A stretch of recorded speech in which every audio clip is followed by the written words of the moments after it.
Transfer VMware backups stored in your iDrive BMR device to your iDrive Cloud account for a better disaster recovery plan. To perform VMware Cloud Replication, click Cloud Replication in the LHS menu. In the VMware Servers tab, choose the VMware servers and initiate data transfer to the cloud.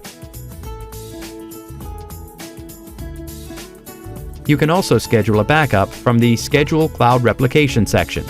Click the Add VM icon and choose either the ESXi host or vCenter server option. Select the required VMs and click Add. Schedule the replication time. Set the backup as daily or custom set to select days of the week. Enable replication end time if required and click Save to save the settings. View the summary of your scheduled backups in the Schedule Summary section. Monitor the cloud replication status and check the details of your latest cloud data transfer in the Last Replication Log section.